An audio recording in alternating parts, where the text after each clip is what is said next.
ఒక ఊళ్ళో ఒక కోడిపుంజు ఉండేది. అది ఊరంతా తిరుగుతూ దొరికింది తిని సాయంత్రం అవ్వగానే ఇల్లు చేరేది. ఓ రోజు అలాగే హాయిగా తిరుగుతున్న కోడిపుంజు దగ్గరలో ఉన్న ఒక అడవికి వెళ్తుంది. ఆ అడవిలో కోడిపుంజు ఒక నక్క కంట పడుతుంది. ఆహారం కోసం వెతుకుతున్న నక్క కోడిపుంజును చూడగానే, ఈరోజు ఆహారం దొరకదేమోనని భయపడ్డాను. మొత్తానికి ఒక కోడిపుంజు కనబడింది. ఎలాగైనా దీన్ని చంపి తినాలి అని అనుకుంటుంది నక్క. ఈలోగా నక్కను కోడిపుంజు గమనిస్తుంది. అమ్మో, ఈ నక్క నన్ను చంపాలని నా వైపే వస్తోంది.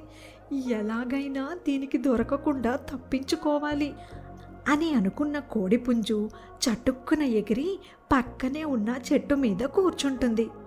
అది చూసిన నక్క, అబ్బా, ఈ కోడిపుంజు చిక్కినట్టే చిక్కి నాకు అందకుండా చెట్టెక్కి కూర్చుంది.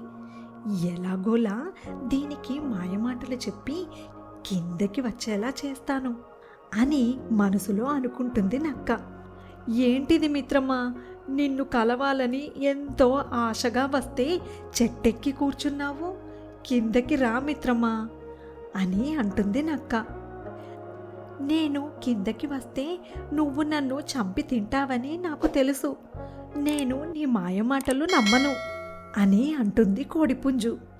అయ్యో, ఎంత అపార్థం చేసుకున్నావు మిత్రమా. ఎవరైనా కొత్తవారు కనబడగానే వారిని కౌగిలించుకొని వారితో స్నేహం చేయడం నా అలవాటు. నువ్వు కూడా కిందకి వచ్చావంటే ఒక్కసారి కౌగిలించుకొని మనం కూడా స్నేహితులం అవుదాము అని కపట ప్రేమ చూపిస్తుంది నక్క. అయ్యయ్యో, నువ్వు చెప్పేది నిజమా? అనవసరంగా నిన్ను అపార్థం చేసుకున్నాను. అదిగో ఇటువైపే ఏనుగుల మంద వస్తోంది.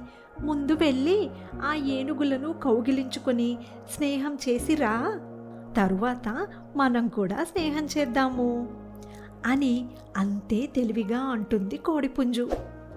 ఈ కోడిపుంజు నా వలలో పడేలా లేదు.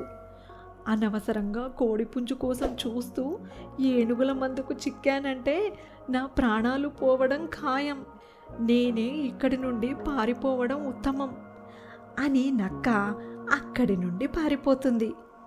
తెలివైన కోడిపుంజు నక్క బారి నుండి తప్పించుకొని ఇల్లు చేరుకుంటుంది. కాస్త తెలివితేటలు ఉపయోగించామంటే ఎలాంటి ఇబ్బందులనైనా అవలీలగా పరిష్కరించవచ్చు.